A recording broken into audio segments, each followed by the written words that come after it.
He counts his own breaths and waits for his thoughts to fade away. He hasn't felt his fingers for 2 days. There are 41 people in the enclave and 9 kilograms of food to share among them all. And then the quartermaster, who has no warehouse, hears a voice telling him that he does have a warehouse. He sits with Jihan in a corner of the subway at Samgakji Station. It's 40 degrees below zero according to the last thermometer that was still working. That was 3 days ago. Now there is no thermometer. Now there is almost nothing. Frost-covered lamps hang from the ceiling. The generator died back in the fall, if fall even means anything in a world where the sun went out 3 years ago. Jihan remembers that day, November 15th. In the morning, the sky turned gray. Not like when it's cloudy, as if someone had turned off the lights. Meteorologists chattered about volcanic dust, then about a magnetic anomaly. Then they froze along with everyone else. By spring, Seoul had no electricity, no communication, and no order left. By the summer that never came, half the country lay buried in snowdrifts. By the winter that never ended, the survivors were counted in the thousands, not millions. Now the third winter is here, the very last one.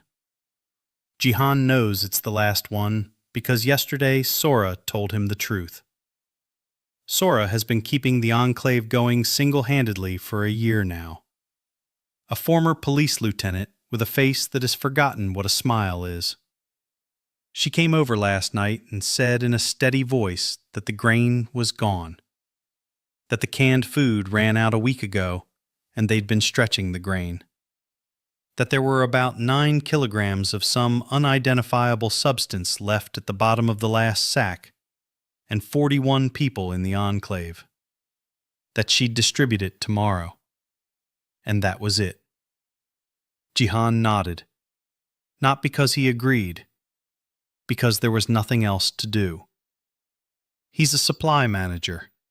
He's been a supply manager his whole life. At 23, he got a job at a logistics company's warehouse in Incheon. At 29, he found himself locked underground in a dying city with people he couldn't feed. The most useless profession at the end of the world. A supply manager without a warehouse is nobody. In the morning, Sora brings the last meal. She divides it into 41 portions in metal bowls, each one the size of a child's fist. A gray slurry of soaked grain and boiled snow. The people are silent. Everyone understands this is the last time. Jihan takes a bowl and walks to the wall where Yuna is sitting. An 8-year-old girl he picked up at the subway entrance last winter. Her parents froze to death while waiting in line for humanitarian aid that never arrived. She's been clinging to Jihan's sleeve for a year now and calls him Uncle. Yuna looks at her bowl, then at him. Her bowl is just as small.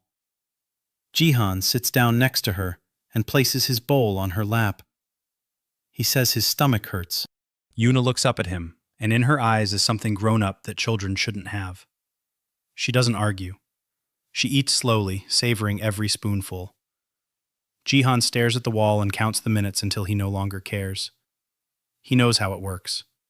The cold takes his fingers first, then his thoughts. Then it just takes him. He isn't afraid. He only regrets not saying goodbye to his mother. His mother died 2 years ago during the first harsh winter, but in Jihan's mind she still lives in their old apartment in Yonsan, waiting for her son to come home for dinner. An hour passes, maybe 2. Jihan stops feeling his legs, then his shoulders. Yuna falls asleep, her forehead pressed against him. He covers her with his coat and thinks that this is right, that at least one life will last another day thanks to him. With that thought, one can die. And then he hears a sound. Not a sound at all, a sound in his head, as if someone is slowly opening a door that shouldn't be there. Right before Jihan's eyes, a glowing inscription flashes in the air. Thin blue lines hang in the darkness and form into hieroglyphs that he can read. Repository of Civilization. Access granted. Owner, Seo Jihan. Inventory available. Jihan blinks. The inscription doesn't disappear. He tries to raise his hand and can't. Then he simply thinks the word inventory. And the world unfolds. A space appears before him. Warm, vast, stretching into the distance beyond the reach of a single subway station. Endless shelves, boxes, bags, containers. Numbers float before his eyes. 30,000 tons of rice, 42,000 tons of wheat, 18 million cans of meat preserves, 8 million liters of diesel fuel, broad-spectrum antibiotics, 200,000 packages, a full set of seed stock. Jihan hears his own heart. It's beating again, loudly. He's the quartermaster. He spent his whole life keeping track of other people's things. Now before him lies the inventory of a warehouse that will feed 1 million people for years. And this warehouse belongs to him. Jihan opened his eyes. The glowing inventory had vanished, but he could still feel it, just as one feels one's own hand. Somewhere on the edge of consciousness hung the knowledge of every crate, every sack, every can. 30,000 tons of rice. He could reach it. He didn't know how, but he could. Yuna was sleeping beside him. Her breathing was steady but too slow. Jihan touched her cheek with his frostbitten fingers and realized she was cold. Too cold. Time was running out. He closed his eyes and thought of rice, of hot rice. A weight immediately appeared in his hands. He opened his eyes and saw that he was holding a large tin can. The label had characters he didn't recognize, but he understood it was an army ration. Full, sealed, warm. He ran his finger over the lid. Warm. Not room temperature, but actually hot, as if it had just come off the stove. Jihan stared at the can and couldn't believe it. Then he thought some more, and a second can appeared in his other hand. Then a flask. Then a blanket. A thick, dry, woolen blanket that smelled of something strange but clean. Jihan tucked the blanket around Yuna and shook her by the shoulder. She didn't open her eyes right away. He told her he'd found food, that she needed to eat. Yuna looked at the can in his hands, and her pupils dilated. She didn't ask where it came from. 8-year-olds in this world don't ask where food comes from. They eat. Jihan opened the can with a pocket knife he always carried in his pocket. Inside was rice with meat. Real meat. Not that gray sludge they'd been calling meat for the past year. Yuna ate with her hands because her hands were shaking too much to hold a spoon. She ate half the can and started crying.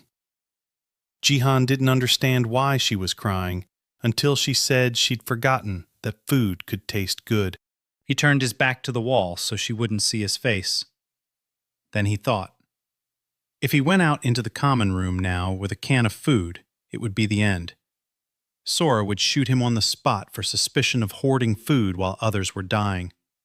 Or she wouldn't shoot him, but she'd take the can and interrogate him. And then he wouldn't be able to explain where the can came from. Mentioning the warehouse in his head would mean being lumped in with the people hallucinating from hunger. They were usually taken upstairs and left out in the snow. Jihan sat and thought. He thought like a quartermaster. The logistics problem was this: 41 people dying of hunger. One warehouse with enough supplies to last for years. Only he had access. He couldn't tell the truth. He needed a cover story. The food had to appear gradually so it wouldn't look like a miracle. He stood up. His legs wouldn't obey him, but he stood up. Yuna asked where he was going. He said he needed to talk to Sora. She nodded and clenched the empty can in her hands. Jihan took the can and hid it in his pocket. No traces until he came up with a story. He walked down the station corridor past people lying along the walls. Some were sleeping, others were staring at the ceiling. He could no longer tell the third group apart from the dead. The air smelled of stale bodies and kerosene. Sora was sitting at the entrance to the utility room they had converted into a headquarters. Her pistol and 6 rounds lay in front of her. She was counting them for the 6th time that day. When Jihan approached, she looked up, and there was nothing in those eyes. No fatigue, no anger, not even recognition. Only the emptiness of a person who would bury everyone tomorrow. Jihan crouched down across from her. He said he'd found something. Sora slowly put down the pistol. She asked what he meant by found. Jihan said he'd remembered the stash. That when he worked at the warehouse in Incheon, the company had a backup stash in case of war or disaster. That he'd filed the paperwork for it and remembered the coordinates. That it was in the basement of an old printing house on Cheongmuro Street. A 10-minute walk if they went above ground and didn't get caught. Sora stared at him for a long time. Then she said he was lying. Jihan didn't flinch. He said he wasn't lying. That he'd wanted to say this a month ago, but was afraid the stash had already been looted, and then he'd be giving people false hope. That this morning, he realized there was no other choice. That either they check it out, or everyone dies.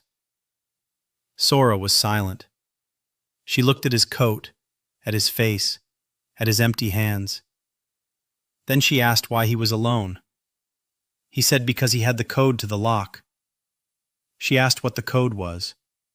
He said the code was in his head and he wouldn't tell anyone because otherwise they'd shoot her or someone else when they found out about the food. Sora listened. It was a bad lie. But it was a logistician's lie. Cold, calculated, plausible. And Sora was exhausted enough to want to believe it. She stood up. She said she would go with him. Jihan said no, that it was safer alone, that 2 people would be more noticeable in the snow, that if he didn't return in 4 hours, she would forget about him. Sora thought for a long time. Then she handed him the gun. Her own gun with 6 bullets. The last gun in the enclave. Jihan took it with unsteady fingers and realized that for the first time in a year, Sora had entrusted him with something important. He said he would return. She said that if he didn't return, she would go after him herself and kill whoever had killed him. It wasn't a threat, but a promise. Jihan nodded. He walked toward the staircase leading upstairs, toward the exit from the subway into the dead, icy city. Every step hurt. Every step reverberated through his frostbitten legs. But he kept going, because in his mind hung an inventory of 30,000 tons of rice, and 41 people were waiting below. He climbed to the exit and pushed the frozen door. A wind that could have stripped the skin from his face hit him. The wind hit Jihan in the chest and nearly knocked him back down. He grabbed a rusty railing bar and held on. His eyes watered instantly, and the tears turned to ice on his eyelashes. He pulled his scarf higher up over his face, right down to his eyes, and took his first step outside. The world was white. Not snow white, but a dirty white like an old sheet. Snow covered everything. Cars abandoned on the avenue had turned into humped snowdrifts. Traffic lights hung broken from their wires. Somewhere ahead, the upper floors of skyscrapers, buried up to the 5th floor and in some places even up to the 10th, stuck out of the snow. This was Seoul, a city where 10 million people once lived. Now, Jihan couldn't see a single living soul as far as the eye could see. Only wind and snow and a gray sky without a sun. He with his memory. Chungmuro is to the east. If he took the former main street, it would be about 15 minutes. If he went around through the courtyards, it would be about 40 minutes. Jihan chose the courtyards. There could be looters on the main street. He climbed down from the embankment at the subway entrance and walked along the wall of a building that had once been a shopping center. In some places, the snow reached his waist. Every step was an effort. He counted his steps so as not to lose his way. 30, 60, 100. On the 100th step, he stopped because he saw a body. A man lay against the wall in a contorted position. The snow had almost covered him. Only one gloved hand and a protruding bald spot were visible. The skin on the bald spot was black. Jihan looked at the body for a second and kept going. Bodies on the streets were as much a part of the landscape as the snowdrifts. He had long since stopped counting them. 20 minutes later, his toes stopped hurting. That was a bad sign. He stopped by a crumpled section of wall, leaned his back against the cold concrete, and thought about the warehouse. New gloves appeared in his hands, thick fur ones, and fur-lined boots. Jihan sat right down in the snow. He pulled off his tattered gloves and old boots with his frozen hands. The skin on his toes was blue and white. He rubbed them with snow, then with a dry cloth that he'd also taken from the warehouse. Sensation was returning painfully. He clenched his teeth and waited. 10 minutes later, he put on the new boots, then the fur gloves. Then he thought again and took out a thermos. A real thermos with hot tea. He unscrewed the lid and drank half of it in one gulp, burning his throat. Warmth spread through his body. He almost cried. Not from the warmth, but from the realization that he hadn't just died. That in this world where people were freezing to death in lines, he had just warmed his feet with a single thought. It was too much. Way too much. He sat in a snowdrift, drinking tea, looking at the dead city, and thinking he was the richest man on the planet, and that if anyone found out, he'd be dead within the hour. Jihan closed the thermos, put it back in the warehouse, and kept going. Walking became 10 times easier. 40 minutes later, he reached Chungmuro. The street was narrow and cluttered. Old buildings, 5 or 6 stories high. The former printer's district. He walked along the houses, looking for something that resembled a print shop. He didn't remember any printing shop. He'd picked the name at random when he spoke with Sora. But he needed a real address for the cover story. He walked into the first courtyard he came across, which looked abandoned even before winter. A peeling sign above the door in Cyrillic and Chinese characters. Some kind of printing company.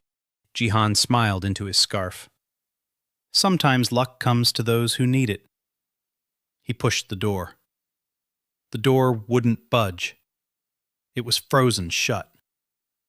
He took a step back and rammed it with his shoulder. Then again.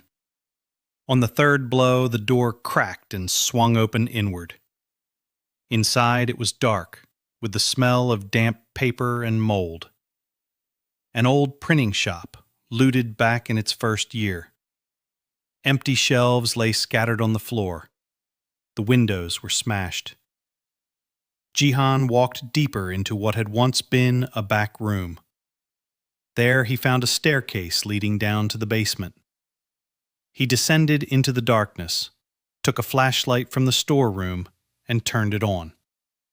The beam cut through the dusty air. The basement was empty.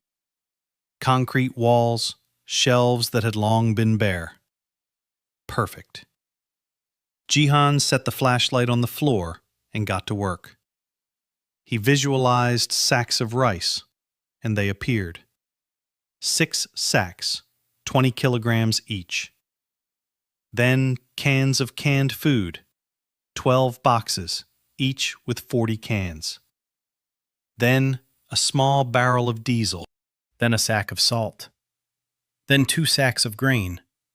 Then he stopped because he realized it was too much. If he hauled a ton of cargo into the enclave, no one would believe that one man had carried it all. He thought it over and took half back to the warehouse. He left as much as he could explain with 3 or 4 trips. 2 sacks of rice, 4 crates of canned goods, a barrel of diesel, a sack of salt, a first aid kit. That was already more food than the enclave had seen in 2 months. Jihan stood in the middle of the basement and looked at his work. Then he did one more thing. He crouched down and pulled an iron chest with a heavy lock out of the storage room. He placed it in a corner of the basement and covered it with a torn tarp that he'd also retrieved. It was a cover-up.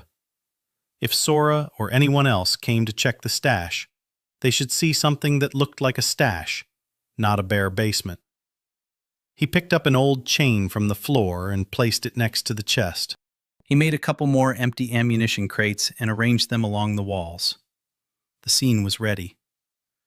Jihan stood up straight and surveyed his work. The basement now looked like a place where a stash could actually be. Partially ransacked, but real. He smirked. The logistics of a lie are still logistics. Then he heard a sound. From above. Footsteps. Several people. Someone was walking through the dilapidated printing shop above his head. Jihan froze, flashlight in hand. Voices. Men's. He turned off the flashlight. Darkness enveloped him completely. He stood in the basement of the abandoned printing shop with a ton of food under his feet, listening as strangers upstairs searched for something to loot. Sora's pistol, loaded with 6 rounds, hung from his belt. The footsteps were approaching the stairs. Jihan stood in the darkness, holding his breath. The footsteps were 2 or 3. He couldn't tell for sure because his ears were ringing. He slowly lowered his hand to his belt and took the pistol. His fingers wouldn't obey him, even in the new gloves. 6 rounds. He had never fired a pistol before. The supply manager in Incheon had never fired a gun. He'd transported them according to inventory lists when the company had military contracts, but he'd never kept his finger on the trigger. Now he was. The voices upstairs grew louder. One said he'd found some cans. The second said the cans were empty because everything had already been looted a year ago. The third was silent. So there were 3 of them. Jihan slowly moved away from the stairs toward the wall and pressed his back against it. A list was burning in his head. 6 bullets, 3 attackers, 1 him. The logistics were bad. Then he thought of something else. He thought about the fact that there were weapons in the warehouse. The inventory list hung on the edge of his consciousness. He quickly ran through it in his mind. Small arms, 2,000 automatic rifles, 18,000 service pistols, 30 million .45 caliber rounds, 400 pump-action shotguns, 1,200 flashbang grenades. Jihan almost laughed out loud at the absurdity. He was standing in the basement of an abandoned printing plant with access to an arsenal capable of arming an army. Footsteps upstairs were approaching the staircase leading to the basement. Someone shouted from above that a draft was coming from below, meaning there was a passage. Jihan thought quickly. He didn't want to kill anyone. Not today. Not like this. Shooting in the print shop would attract other looters, and his entire plan with the secret stash would fall apart. He had to scare them off. He closed his eyes and pulled a flashbang grenade from the supply room.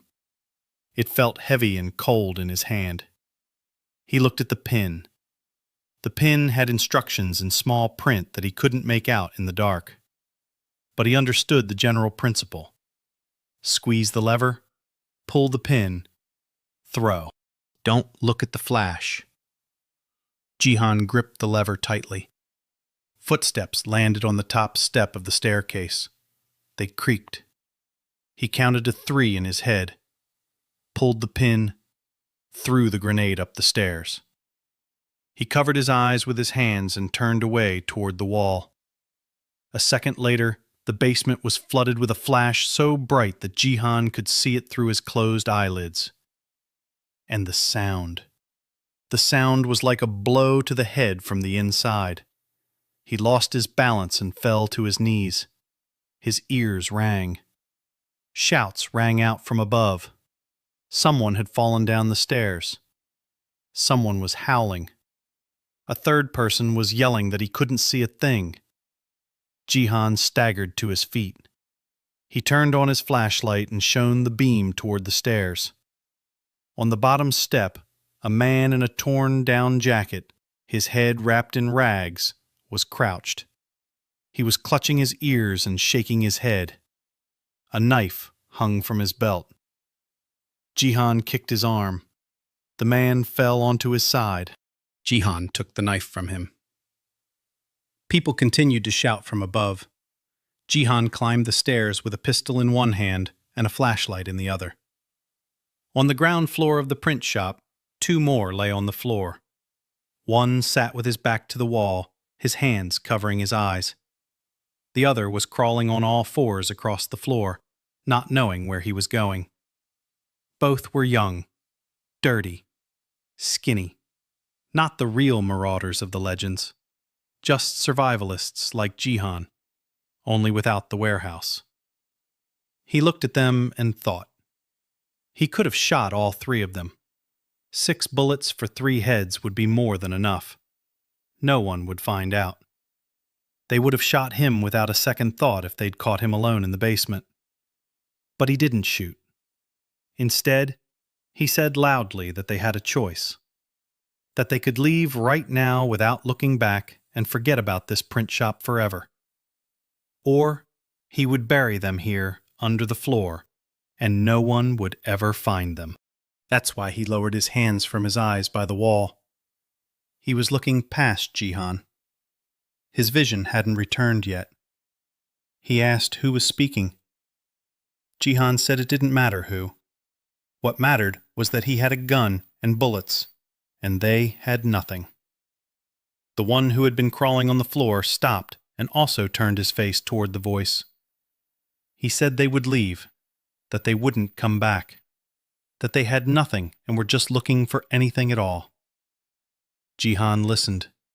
The hunger in their voices was familiar to him. That same hunger echoed through the enclave every morning. He thought for a second. Then he took 3 cans of food out of the storage room. Just sprats, the most ordinary kind. He placed them on the floor in front of the looters. He told them they were for them, that they should take the cans and leave and never return to this neighborhood again, that if he saw them here one more time, he wouldn't say it a second time. The one sitting by the wall finally blinked and saw the cans. His eyes grew huge. He grabbed a can with trembling hands. He opened it with his fingernails, licked the metal, and began to cry. The other 2 crawled over too. They didn't say thank you. They just ate. Silently and quickly, like animals. Jihan stood over them with his gun and watched. He didn't know what he was feeling. Pity, probably. And something else. The realization that these 3 weren't evil. They were just hungry. Everyone around was just hungry. And in a world where everyone is hungry, kindness is either salvation or a death sentence. When they had finished eating, he told them to get up. They stood up, staggering. The one who had fallen down the stairs also got up and climbed the steps. Jihan led them to the exit of the print shop. At the threshold, he stopped them and said one more thing. That if they told anyone about this place or about the man with the food, he would find out. That he had eyes all over the city.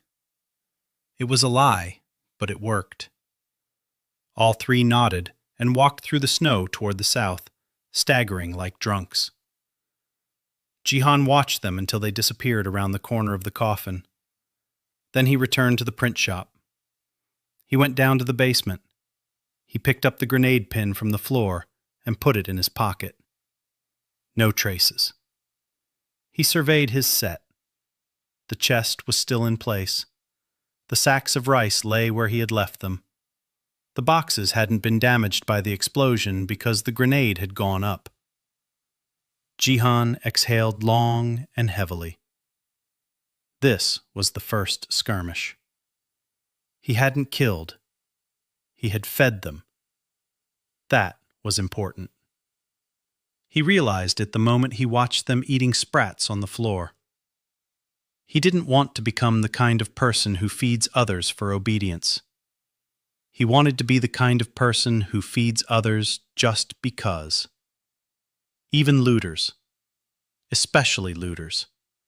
Because they were just like him. They'd just been unlucky with the warehouse's awakening. He picked up the first sack of rice, hoisted it onto his shoulder. Heavy. 20 kilograms is a lot when you haven't eaten in 3 days. He climbed the stairs, left the printing shop, and headed back toward the subway. The snow crunched under his new boots. The wind blew at his back. In an hour and a half, he would reach Samgakji, and the second part of the plan would begin. The hardest part. To explain to Sora. To feed 41 people. And not to lose his nerve. He walked and counted his steps. 1,220. 1,221. 1,222. Every step brought him closer to the moment when dying people would see real food for the first time in months. And when Sora looked him in the eyes and decided whether she believed him or not. Jihan walked back slower than he wanted to. The sack of rice on his shoulder weighed like a cast-iron stove. Every 100 steps he stopped to catch his breath and then walked on. The wind was now at his back, but it didn't help because the snow underfoot had grown deeper where he hadn't retraced his steps that morning. He counted his steps and thought. If he brought 20 kilograms of rice to the enclave now, that would be enough for 41 people for about a week at a 200-gram ration. A week is nothing. A week is just prolonged agony. He had to bring more. All 3 trips he had planned. Which meant that after he gave the first sack to Sora, he had to go straight back for the second. No breaks. Until dark. He reached the subway at sunset. The gray sky turned black faster than he expected.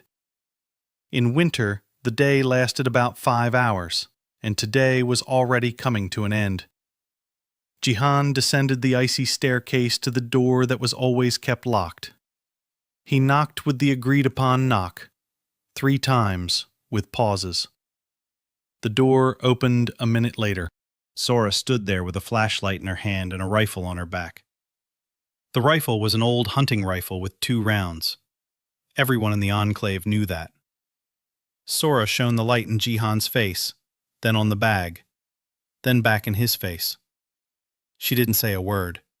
She simply stepped aside and let him in. Jihan set the bag down in the concrete floor. The sound was heavy, deafening. Sora closed the door and bolted it. Then she turned to him. She asked what it was. Jihan said it was rice, 20 kilograms. She asked how much more there was. He said there was more in the printing house basement. that he'd bring it in 2 trips. That besides rice, there were canned goods, fuel, and a first aid kit. Sora looked at him, and there was something new in her eyes. Not trust yet, but not suspicion either. Something in between, a weariness that allowed itself a moment of hope. She asked how much there was in the basement. Jihan said it was definitely enough for 40 people for a month. Maybe a month and a half. Sora was silent. Jihan could see her doing the math in her head. A month wasn't a week. A month was time. A month meant they would survive until the moment when something else might happen. She told him to sit down. He sat right on the floor because his legs wouldn't hold him up. She went somewhere and returned a minute later with a mug of boiling water. Just boiling water, nothing else. That was all they had. Jihan took the mug in both hands and drank in small sips. The warmth went down his throat. Sora crouched down across from him. She said she didn't believe him, that the logistics company's stash was too convenient a story, that she would have checked it herself but couldn't leave the enclave without its last armed man for a day, that she believed only that he had brought a sack of rice, and that 41 people would eat tonight. Jihan nodded. He understood. He said he was ready to go back right now for a second sack. Sora looked at him closely, at his frostbitten, weather-beaten gray face. She said he wouldn't go now, that he would fall into the snow and freeze 3 blocks from here, that they needed to distribute the rice, and at dawn he would go for the next load. Jihan wanted to argue but couldn't. She was right. He felt he would fall if he stood up. Sora called for an assistant, a young man named Junho, 20 years old, a skinny former student to whom Sora gave the simplest tasks because he was clumsy but honest. Junho saw the sack and his jaw dropped. Sora told him to untie the sack and measure out the rations. 150 grams per person. Enough to feed the whole community. Junho moved as if in a dream. He untied the rope at the top of the sack and scooped up a handful of rice. He held the grains in his palm and stared at them as if they were something impossible. Then he called over 2 others. They began to prepare the large cauldron, the very one they had used for the past 2 weeks solely to boil snow. Word spread through the enclave in 5 minutes. Jihan sat on the floor by the door and watched as people began to approach. First, those who were closer, then those farther away. At first in silence because they didn't believe it, then in whispers because they saw the sack, then louder. Someone cried out. Someone asked where it came from. Sora stood by the sack with a rifle behind her back and told everyone the same thing, that Seo Jihan had brought food from an old cache, that there was enough for everyone, that it would last a long time, that they needed to sit down and wait for it to cook. People sat down, not in their usual spots, but in a circle around the cauldron. They stared at the fire under the pot without looking away. Someone was crying quietly. Someone was holding their neighbor's hands. Old woman Park, who was about 70 and had been lying down for the past month without getting up, stood up and came over. She sat down by the pot and said nothing, just watched. This went on for an hour during which the pot cooked rice and 41 people sat around it in silence. No one tried to steal. No one tried to grab. They just sat there. It was the quietest gathering of hungry people Jihan had ever seen in his life. When the rice was done, Junho began scooping it out with a ladle and serving it into bowls. Sora stood nearby and kept an eye on the portions. No extras. No special treatment. 150 grams for everyone, including herself, including Jihan. Yuna was one of the last to arrive. She approached Jihan with her bowl and sat down next to him. She didn't say a word. She just looked at him, and there was something in her gaze that made him look away. They ate together from their bowls. The rice was cooked in snowmelt water without salt, but it was the most delicious rice Jihan had ever eaten in his life. He ate slowly, savoring every spoonful. Next to him, Old Woman Park ate and cried at the same time, letting her tears fall right into her bowl. One of the men started laughing for no reason. Another hugged his neighbor. Jung-ho ate standing by the cauldron and couldn't stop to sit down. It was the first time he'd felt truly full in a month and a half. Sora sat apart. She ate even more slowly than everyone else. When she finished, she stood up and walked over to Jihan. She leaned toward him so the others couldn't hear. She said quietly that she didn't understand where the stash came from and didn't fully believe his story. But she could see what he had brought, and if he brought more, she would follow him wherever he said to go. Jihan looked at her. Sora's eyes were normal again, without the emptiness he'd seen that morning. He said he'd bring more. That by noon tomorrow there'd be another sack and boxes of canned goods. Sora nodded and walked away. After the meal, the people didn't scatter to their corners right away. They sat there for a long time. Someone started singing, an old song that Jihan hadn't heard in 10 years. Yuna dozed off on Jihan's shoulder. He sat there, watching these people and thinking. Tomorrow, he would bring a second bag. The day after tomorrow, a third. In a week, he would have to come up with a new cover story because the stash in the printing house basement physically couldn't be that endless. In a month, the cover story would fall apart on its own. Then he would have to tell the truth or a new lie. That was a problem for the future. Today, 41 people had eaten for the first time in a month and a half. Today, he had done what he had to do. Sora approached again. She brought a blanket and draped it over his shoulders, on top of Yuna. She told him to sleep. Jihan closed his eyes. He heard the singing in the enclave grow quieter. Someone dousing the fire under the cauldron. Someone washing bowls in a bucket of snow. These were the sounds of a living enclave, not a dying one. Jihan fell asleep for the first time in a week, truly, without fear of waking up in an enclave where there were now 3 fewer people. Jihan woke up before dawn. There were no windows in the underground shelter, and there was no real dawn, but there was an internal rhythm that Sora kept on her old watch. 6 in the morning by her watch.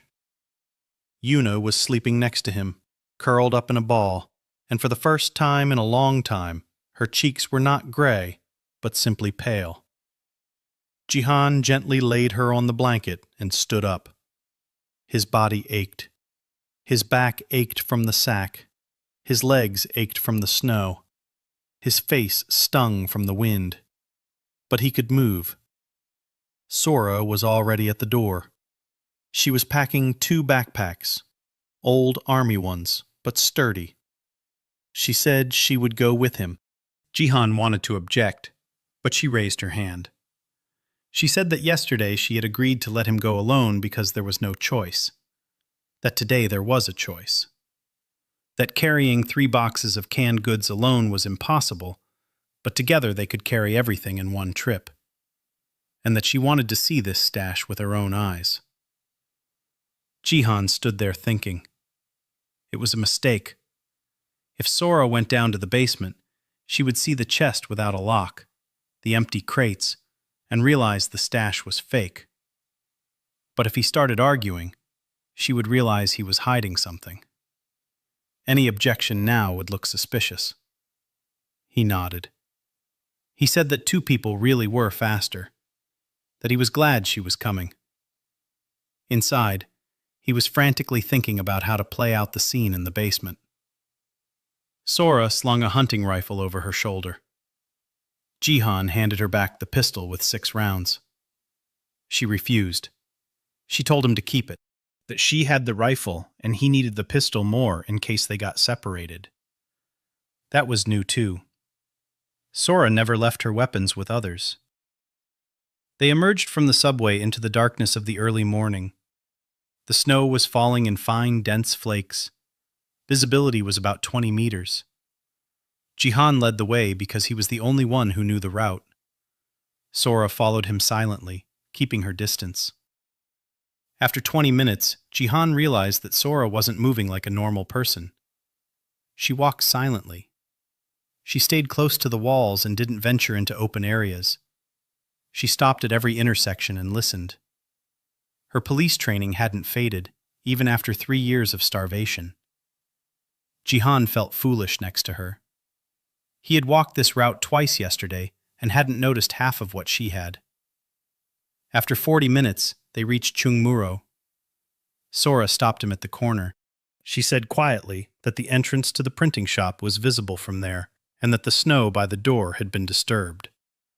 That someone had passed by recently. Jihan froze.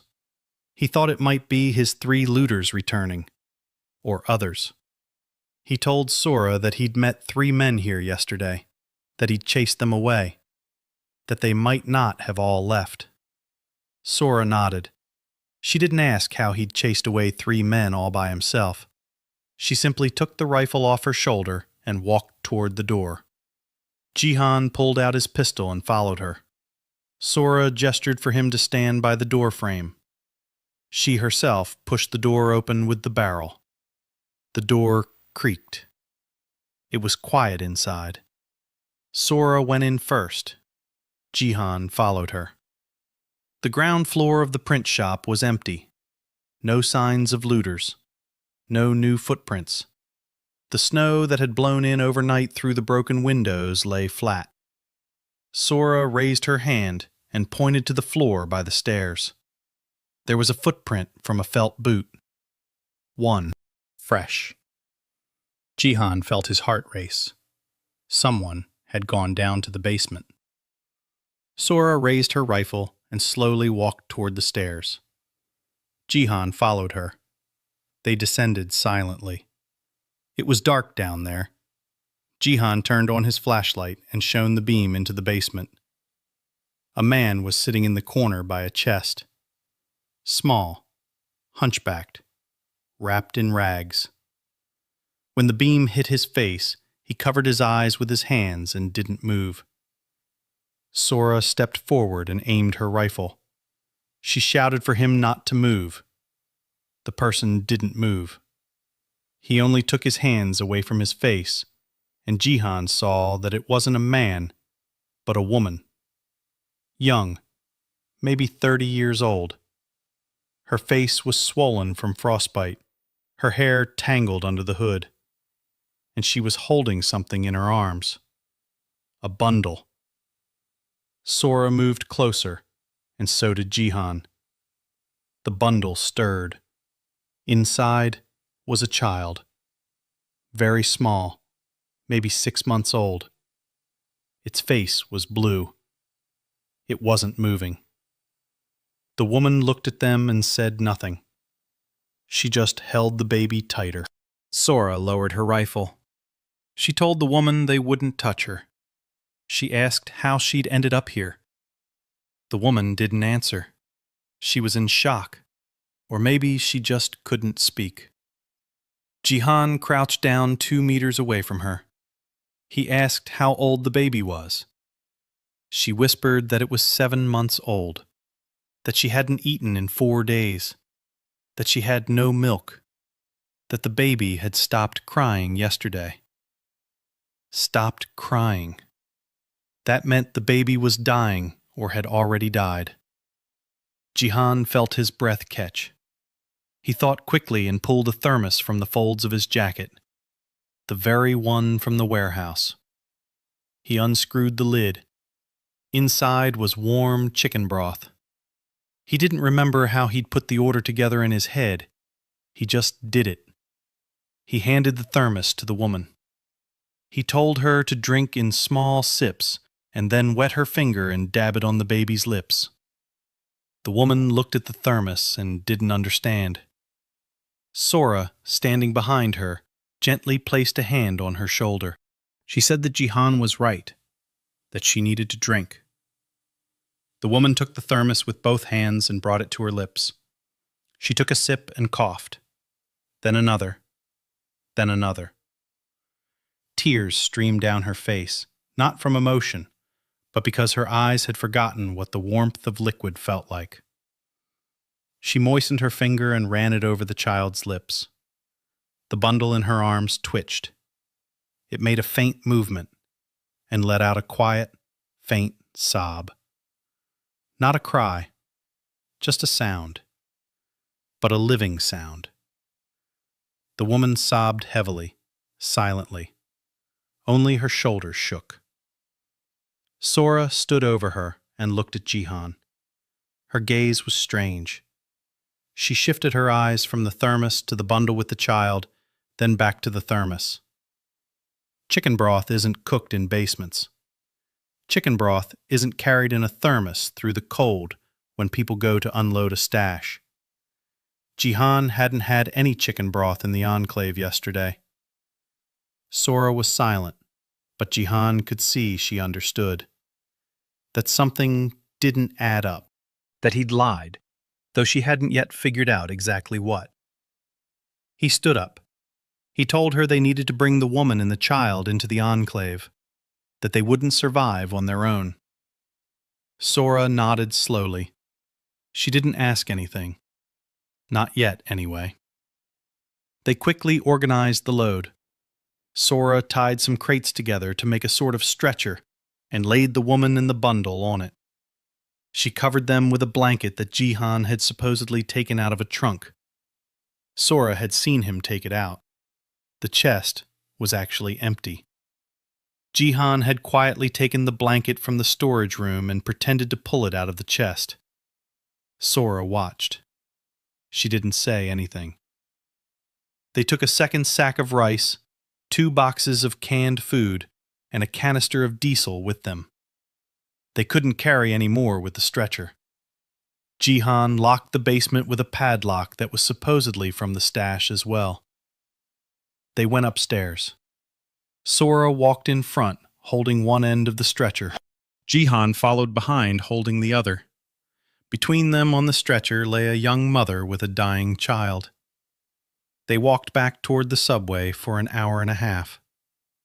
Halfway there, Sora stopped to catch her breath.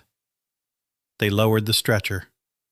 The woman was unconscious but breathing. The child was breathing too.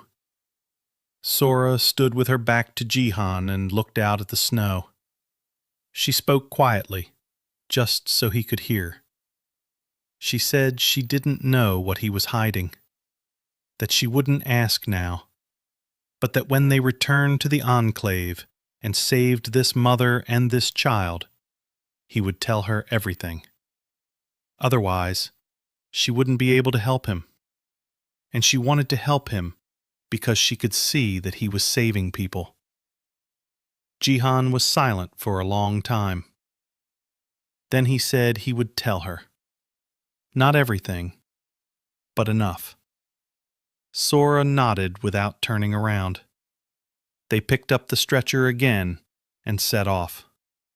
40 minutes later, they were at the subway entrance. Jung-ho opened the door, and his eyes widened when he saw the stretcher with the woman and the bundle. Sora shouted for him to call Min Da-hyun, the girl who was considered a doctor in the enclave, though in reality she was a third-year nursing student who had dropped out when the world ended. Da-hyun ran over a minute later. She saw the baby and her face went pale.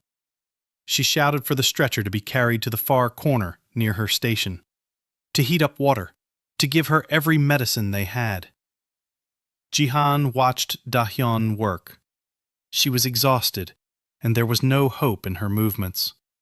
She was doing everything she could, but without medicine, without equipment, without a warm room, and without food for the mother, she had no chance of saving this child.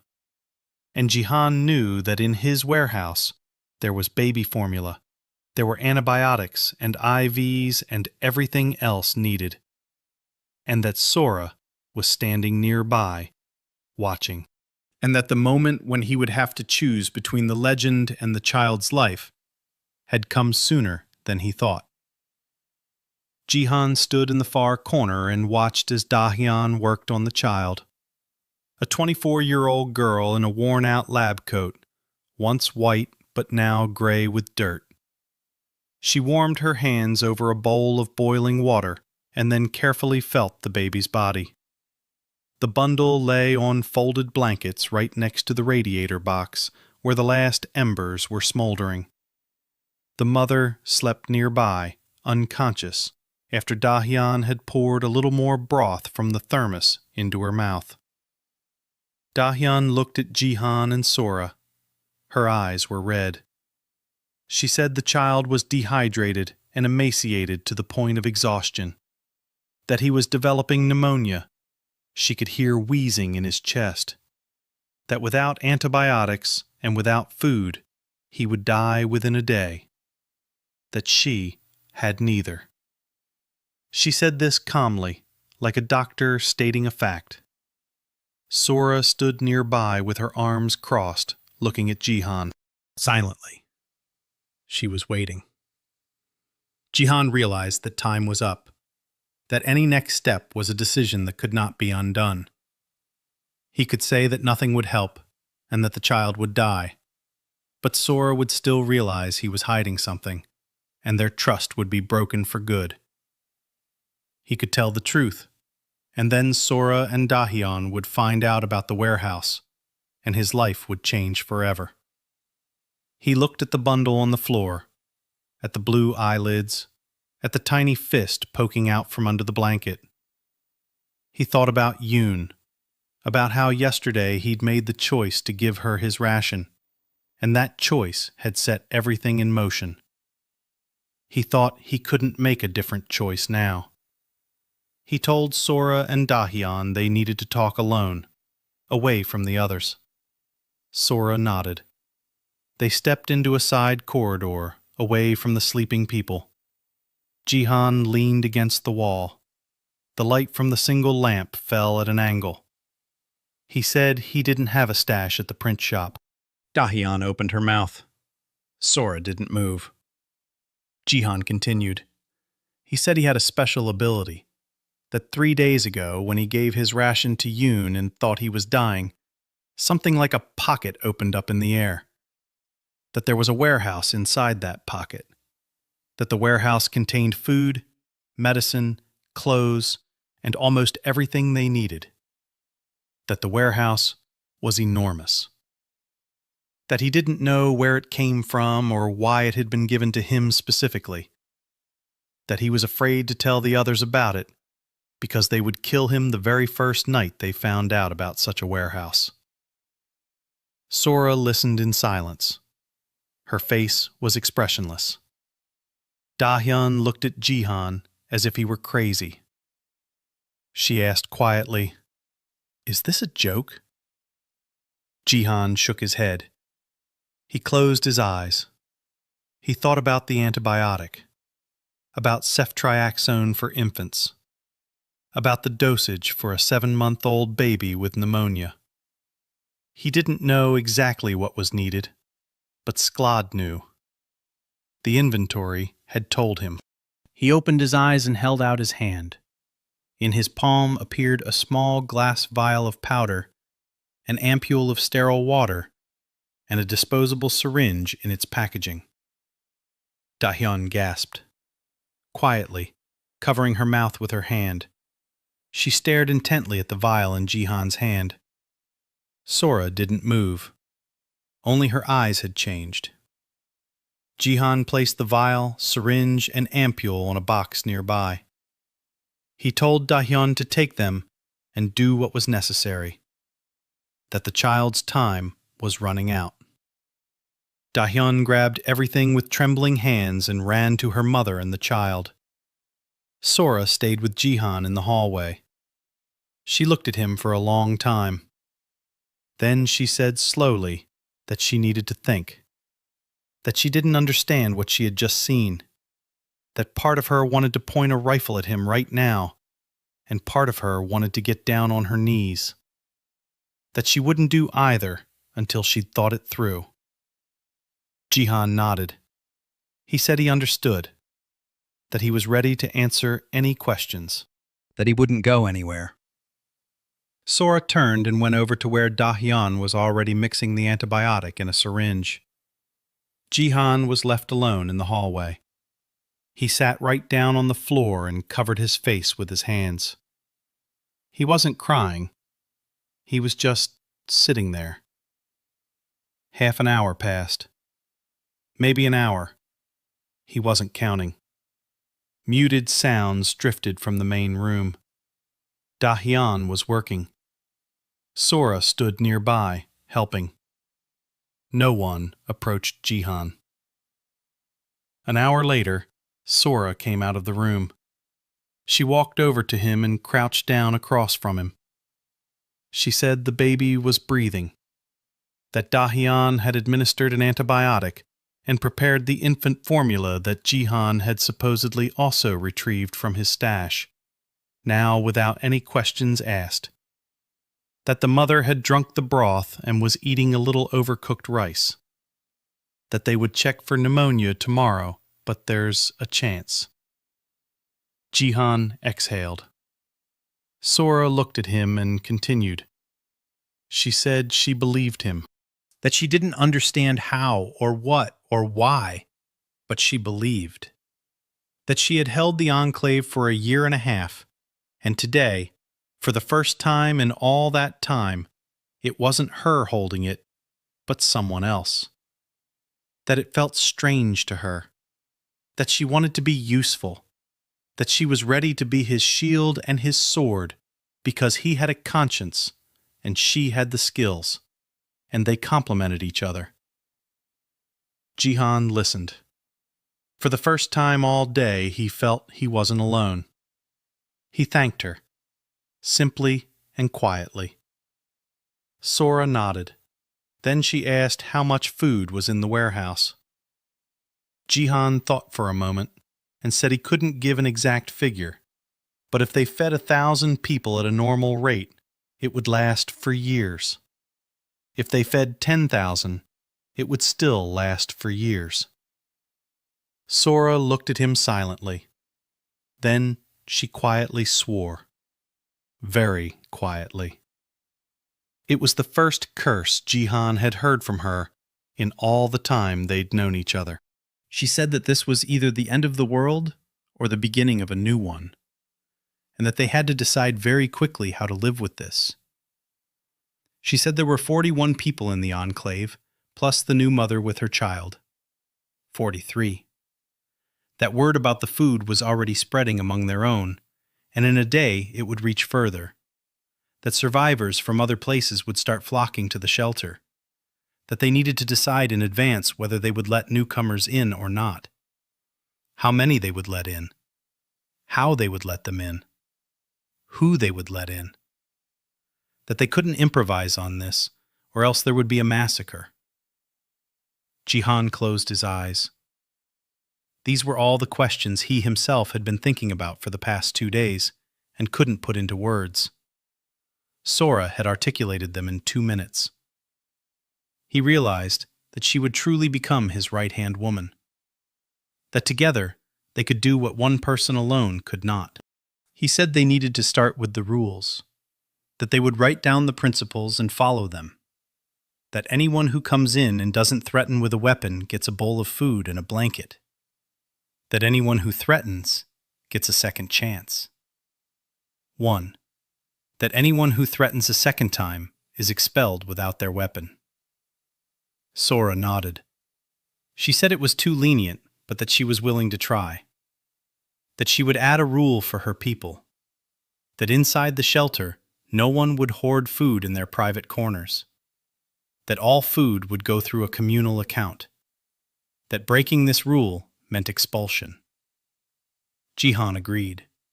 They sat in the hallway for a long time talking. Not as leader and subordinate, but as two people deciding how to keep the ship afloat. By the time they stepped into the main hall, it was late. Most people were asleep. Dahyun was still sitting with the mother and child. Yuna stood nearby, holding a candle. The 8-year-old's light in her hands was like a symbol. Dahyun saw Jihan and walked over to him. She didn't say a word. She simply hugged him and stood there like that for a long time. Then she stepped back and went back to the child. Sora watched Dahyun walk away and told Jihan that this girl was his now too. That Dahyun had seen a miracle and wouldn't let him go until she understood. Jihan realized that Sora was right. That now he had two truths. One for everyone in the enclave about the hideout in the print shop, and one for the two of them about the warehouse in his mind. And that these two truths would exist in parallel until something forced them to intersect. The morning in the enclave was different. Jihan woke up to a sound. Not the silence that usually reigned in the underground, but voices. Quiet, but alive. Someone was laughing in the far corner. Not hysterically, but normally. Jung-ho was arguing with Chae Do-jin, an elderly former engineer, about the best way to reheat the boiler. It was an ordinary argument between living people. Jihan lay there listening and realized he was hearing the sound of rebirth. Yuna was sleeping next to him, her arm his sleeve. He stood up carefully so as not to wake her. Old woman Park sat by the wall, combing her hair. Just combing it. Doing what she hadn't done for a month and a half, because when you're dying of hunger, hair is the last thing on your mind. Jihan walked over to where the mother and child were sleeping. Dahyun sat nearby on a blanket, holding a bottle. The baby was suckling. Weakly, but suckling. Dahyun looked up at Jihan. Her eyes were red from a sleepless night. She whispered that the baby would live, that the wheezing in its chest had already quieted down, that the mother was also slowly coming to, that her name was Han Min-soo. She was 26 years old, and she was heading to the Samgakji subway station because she'd heard someone else was still living there, that her husband had died a month ago from frostbite, that she'd been walking for 11 days with the baby from the Gangnam district. 11 days in the freezing cold with a baby in her arms, without food. Jihan listened and couldn't believe it. Dahyun could see he didn't believe her. She said there were hundreds of stories like this in the city right now, that people were doing the impossible to survive, that half of them didn't make it, that the other half arrived to find something even worse than what they had left behind. Jihan nodded. He sat down beside her and looked at the sleeping woman. Her face was young. Beneath the frostbite and exhaustion, it was clear she had once been beautiful. Now she was simply alive, and that alone was a miracle. Sora approached. She nodded to Dahyun and beckoned to Jihan. They moved toward the door leading to the side corridor. Sora said that they needed to talk. While Jihan was sleeping, two people from the enclave had approached her. First Jung-ho, then Chae Do-jin. Both asked the same questions.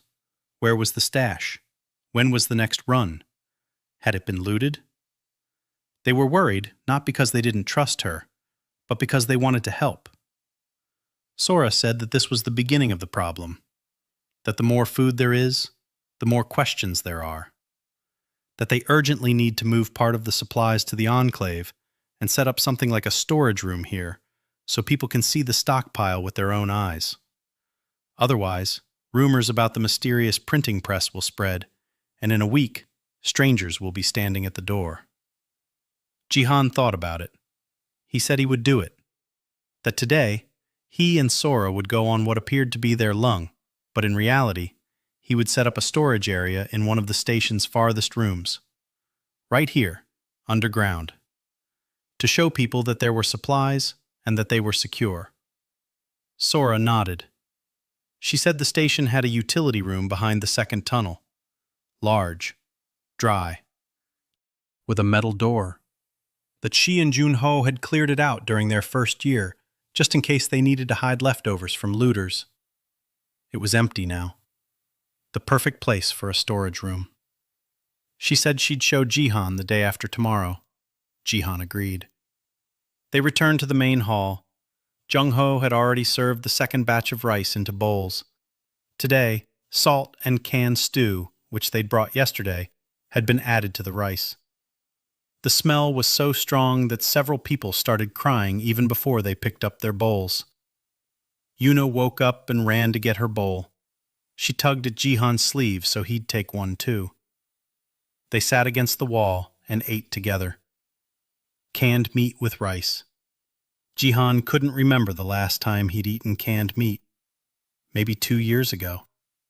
He chewed slowly, savoring every bite, and thought about how he was a rich man eating canned meat from a communal pot on the floor of the subway. And that it was right.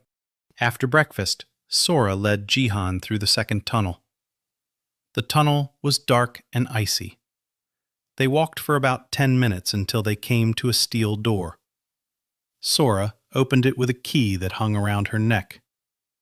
Behind the door was a large room, 15 meters long, 10 meters wide, high ceiling, concrete walls, dry, cold, but not as cold as upstairs. Sora said that in winter, the temperature here stays between -2 and -5 degrees, which is fine for storage. Jihan looked around. It was perfect. He told Sora to step back toward the door. He was going to work. She nodded and stepped back. Jihan stood in the center of the room and closed his eyes. He focused on the inventory. He pictured sacks of rice. Not 1, not 2, 20. And they appeared in neat rows along the wall, 20 kilograms each. Then he imagined crates of canned goods. 30 crates. They piled up against the opposite wall. Then sacks of grain. 10. Then sacks of flour. 10. Then boxes of crackers. 8. Then barrels of sunflower oil. 4 50-liter barrels. Then boxes of salt and sugar. Then cans of powdered milk. Then boxes of tea. Then coffee. Then dried vegetables. Then dried meat. The room gradually filled up. Sora stood by the door and watched. She didn't say a word. She was just breathing heavily. Jihan stopped when he realized he had filled about a third of the room. It was too much for one day, but he had deliberately left some empty space so that people would feel the warehouse was filling up gradually rather than appearing out of nowhere. He turned to Sora. He said it was ready. Sora approached slowly. She walked between the rows of sacks and boxes, touching them with her hand. She stopped at a barrel of oil and tapped it with her knuckle. The barrel gave a dull thud. Full. Sora swore under her breath again. She said that in Seoul, in all the surviving enclaves combined, there wasn't food. That what Jihan had just unpacked was a 6-month supply for 1,000 people. Jihan nodded. He said that was a small fraction, that there was 100 times more in the warehouse. Sora looked at him, and Jihan saw that her eyes had changed. Something that had long since died had returned to them. Not even hope, but something greater. An understanding of the scale of what was possible. She said quietly that they wouldn't just survive the winter. that they would build something new, that they had a chance not just to survive, but to live. Jihan nodded again. He said it wouldn't happen soon, and that there would be many dangers, that rumors would spread, that bad people would come, that they needed to be ready. Sora said she would be ready, that she would start preparing defenses today, that she would ask Jihan for weapons, only what was necessary, not for attack, but for defense. Jihan thought for a moment and nodded. He said they would discuss it that evening, that first they needed to show the enclave the warehouse, that they needed to do it right. Sora agreed. They returned to the main hall. Sora gathered the enclave. 43 people stood around her. She said simply and calmly that Jihan had set up a warehouse in the technical room behind the second tunnel, that a large supply had been moved there from the cache in the print shop, that anyone could go and take a look, that food distribution now followed the rules, according to the standard ration per person. No personal stockpiles. That Jihan and Jung-ho were keeping track of the inventory. That anyone could ask questions about the inventory. People listened. Then Jung-ho was the first to go to the tunnel to take a look. A few others followed him. They walked quickly and then returned slowly. They returned in silence. Jung-ho approached Jihan and simply stopped in front of him. He said quietly that he couldn't speak, that he had no words, that 6 months ago he had buried his mother, who had died of starvation, that if they'd had even a third of what was in that room back then, she would have survived, that he didn't know how Jihan had done it and didn't want to know, that he would work in accounting for as long as it took, for as long as Jihan said. Jihan nodded. He didn't know what to say. Jung-ho simply walked away and sat down at the entrance to the tunnel with his back to the wall and wept quietly into his knees. Old Woman Park was the last to approach. It was hard for her to walk. She had gone to the warehouse and returned. She said nothing to Jihan. She simply approached and bowed to him at the waist, as people used to bow to their elders. Then she went back to her corner. Jihan stood in the middle of the hall and realized that something had changed irrevocably, that he was no longer a burden, that he was now the center of what they were building, and that this was a terrible responsibility he had voluntarily taken upon himself and from which he could no longer back out. The next day, the enclave was working. It was truly working for the first time in a year. Jihan woke up and saw that Jun-ho was already sitting by the warehouse with a notebook and a pencil. The notebook had been found somewhere back in the first year and had been kept by Sora in case they needed to take notes. Now it was needed. Jung-ho was copying the entire contents of the warehouse into it. Sacks, crates, barrels. He counted the cans in each crate, made notes, and compiled them into a table. When Jihan approached, Jung-ho looked up. He said there were 20-kilogram sacks of rice and 30 boxes of canned goods, and so on. That if they fed 43 people 300 grams of grain and 1 can of stew per day, the stock in this warehouse would last 270 days. That's 9 months. That they would survive this winter, even if nothing else comes in. Jihan nodded. He said that more would come in, that they needed to keep track of restocks in a separate logbook, that every time something was added, it had to be recorded in the logbook with the date and a signature. Jung-ho replied that he was already doing that he had recorded yesterday's delivery, that he was ready to keep track of it every day. Jihan put his hand on his shoulder. He said that Jun-ho was now the head of the warehouse, that he had the authority to refuse to issue supplies if anyone violated the rules, that Sora would confirm this. Jun-ho looked at him and said quietly that he wouldn't let them down. Jihan moved on. Da-hyun was working with a new mother. Han Min-so had fully woken up and was sitting with the baby. The baby's name was Jae-ho. 8 months old now, Da-hyun clarified. He wasn't crying, but he wasn't silent either. He was making soft sounds that meant he felt alive. Da-hyun was feeding him formula from a bottle that was supposedly also in the warehouse. Min-so slowly ate overcooked rice with stewed meat and looked at her son. She saw Jihan and tried to stand up to bow. Da-hyun held her back. Min-so told Jihan in a weak voice that she didn't know how to thank him, that there were no words, that her son had been dead and was now alive, that she was ready to give him everything for this. Jihan shook his head.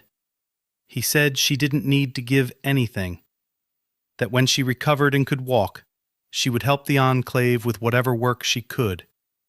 That would be her way of thanking him. Min-so nodded. She tried to bow again while sitting. Jihan gently stopped her. He stepped back so as not to embarrass her. Sora found him at the entrance to the tunnel. She said she wanted to show him something. They went to her corner. Sora spread out a map of Seoul on the floor, an old tourist map that had somehow miraculously survived from the old days. There were notes made in pencil on the map. Sora said that for 3 years she had kept track of all the enclaves she had heard about, that she had data on 12 locations in Seoul where survivors lived or had lived, that some of them were definitely already dead, some were definitely still alive, and some were unknown. She pointed to red crosses on the map. Those were the dead. Green dots. Those were the living. Yellow question marks. Those were the unknowns. Jihan counted. There were 5 red crosses, 3 green dots, 4 yellow question marks. Sora said that the 3 active enclaves were a group in the Yongan subway, where there were about 30 people according to the latest data from a month ago, a group in the basements of the former Yonsei University, where there were about 50 people, and a group in the old port area of Incheon. The exact number there is unknown, but it's definitely over 100. That the 4 unknown locations are various basements and shelters that had been the subject of rumors.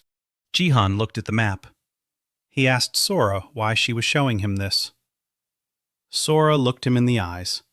She said they had a choice, that they could lock themselves in here and save themselves and those who make it here on their own. Or they could go to those dying in other enclaves and bring them here. Or at least feed them where they are. That the choice was up to Jihan. Jihan stared at the map for a long time. He thought, if they went to save the other enclaves, it would draw Ganguk and his men's attention sooner. If they locked themselves in here, it would mean that several dozen people would die of hunger and cold within the next month. Those who could have been saved. He thought of Min-so and Jae-ho. If he and Sora hadn't gone out for a second time yesterday, the child would be dead today.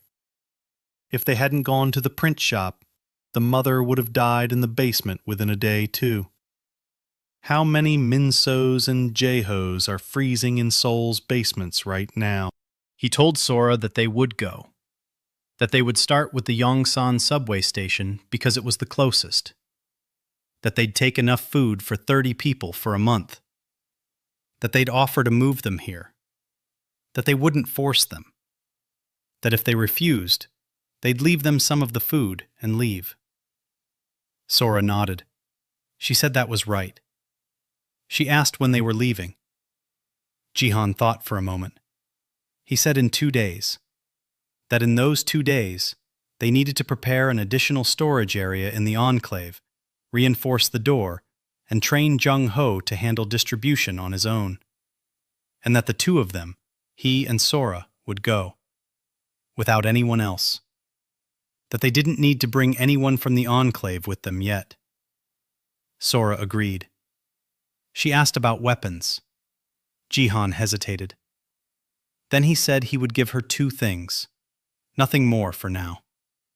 A rifle with a scope and a good supply of ammunition, and an automatic rifle for self-defense. He would teach her how to use what was in his warehouse. According to the inventory, there were manuals there. Sora looked at him with a slight smile. It was her first smile.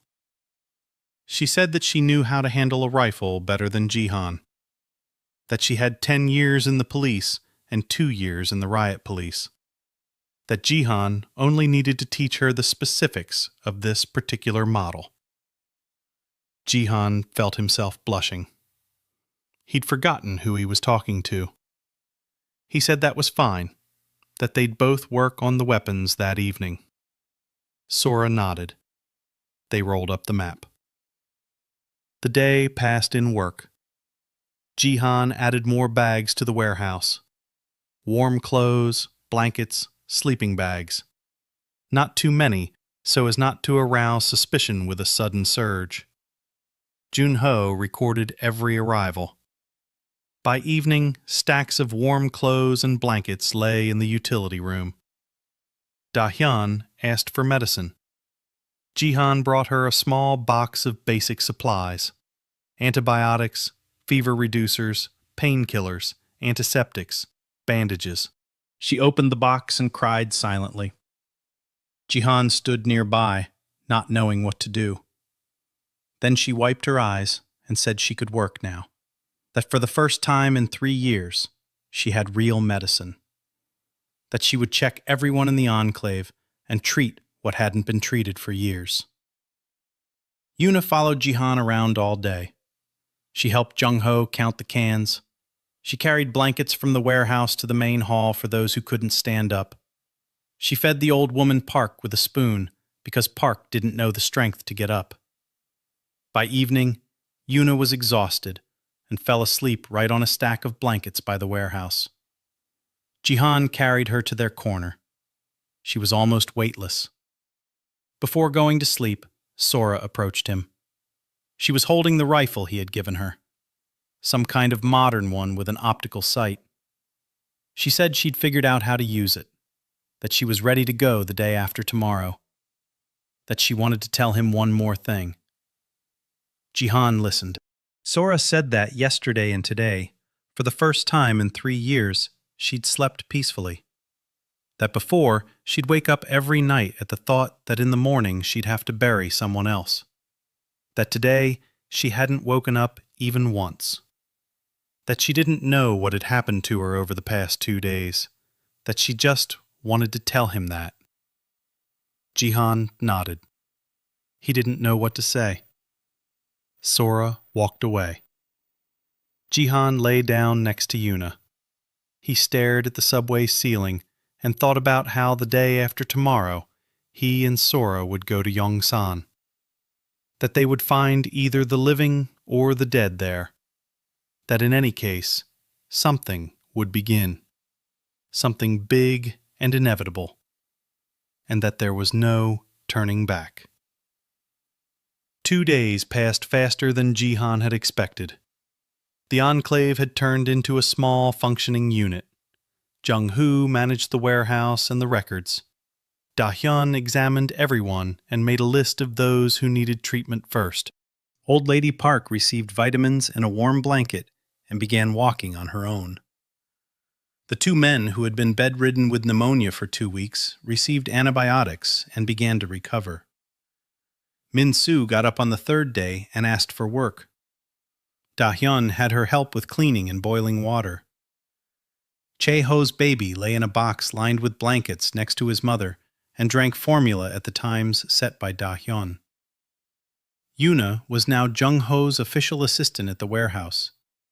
She counted the cans and wrote down the numbers in a separate notebook that Jung-ho had given her. She had her own corner of the table and her own stub of a pencil. She was prouder of this than of anything else in her life. Jihan watched all this and saw that peace was being restored in this small space. On the 2nd evening, Sora packed the backpacks. She put 20 kilograms of food, plus medicine, plus a couple of blankets. They had to take exactly enough to carry on foot to Yongan. Jihan could get the rest there if it was safe. In the morning before they left, Jihan gathered the enclave. He spoke briefly. He said that he and Sora were going to Yongan to join the other survivors, that they would return in a day or two, that Jung Ho would remain in charge of the warehouse and distribution, that Da Hyun would remain in charge of health, that in case of any problems, they were to bolt the doors and not open them to anyone until their return. The enclave listened in silence. When Jihan finished, Cho Do-jin, the old engineer, stood up and said he wanted to say one thing, that he had lived in this enclave for 3 years and thought he would die here like everyone else. That Jihan had saved not only their lives but also their humanity. That it was right for Jihan to go now to save other people he didn't know. That they, after all, be waiting for his return. Jihan nodded and said nothing. He didn't like speeches like that. He and Sora went outside. There was a blizzard, but a light one. Visibility was about 50 meters. Jihan put on an extra layer of clothing from the supply depot. So did Sora. They were now equipped like polar explorers rather than ragged survivalists. Sora walked ahead because she knew the route. Yongsan was to the west. About 3 hours on foot if they took the old subway tunnels where possible. If they went above ground, it would be 4 or 5 hours, factoring in the snow. They were walking above ground because there be water and cave-ins. After an hour's walk, they came to a bridge across the Han River. The river was frozen solid to the bottom. The bridge was still standing, but half of its spans had collapsed. Sora pointed to a side path that ran under the bridge along the ice. They went down it. The ice was thick and held their weight. They walked on it for about 20 minutes. Jihan looked at the icy surface and thought about how water had once flowed beneath it, and fish had swum in it. How 3 years ago at this time of year he had been sitting in an office, drinking coffee from a vending machine, and complaining to his colleagues about traffic. How the world he had lived in back then had vanished so quickly that sometimes he doubted whether it had ever existed at all. On the other side of the river, they climbed up the broken embankment. Sora was walking ahead again. 40 minutes later, they entered the Yongsan district. There used to be something resembling residential neighborhoods here. Now the tops of high-rises were sticking out of the snow. The windows were smashed. The doors were broken down. No signs of life. No fires. No smoke. The silence was deadlier than in an open field. They made their way through the snowdrifts, and Jihan felt a growing sense of unease. It was too quiet. Sora must have felt the same. She slowed down and kept her rifle at the ready. They reached the former entrance to the Yongsan subway station. The entrance was covered in snow, untouched. No one had gone in or out of here for weeks. Sora said quietly that this was a bad sign. They began shoveling the snow away from the entrance. Beneath it lay frozen door, exactly the same as the one in their enclave. Sora knocked, the code knock that all of Seoul's enclaves had known for a long time. 3 knocks, a pause, 1 knock. Silence. Sora knocked again. Silence. She kicked the door harder. Something echoed from inside. Some kind of sound. Not a voice. A creak. They exchanged glances. Sora tried to open the door. The door was locked from the inside. Jihan thought for a moment and pulled a small sledgehammer out of the storage. Not very comfortable, but it worked. He handed it to Sora. Sora began hitting the lock. A blow, a blow, a blow. On the 5th blow, the metal gave way. The door creaked and swung open slightly. A smell wafted out from the crack. Heavy, sweetish. Jihan felt his stomach clench. He knew that smell. That's how the unburied dead smelled. Sora froze too. She took a handkerchief out of her pocket and tied it around her face up to her eyes. Jihan did the same. They went inside. It was dark in the Yongsan underground. Jihan turned on his flashlight.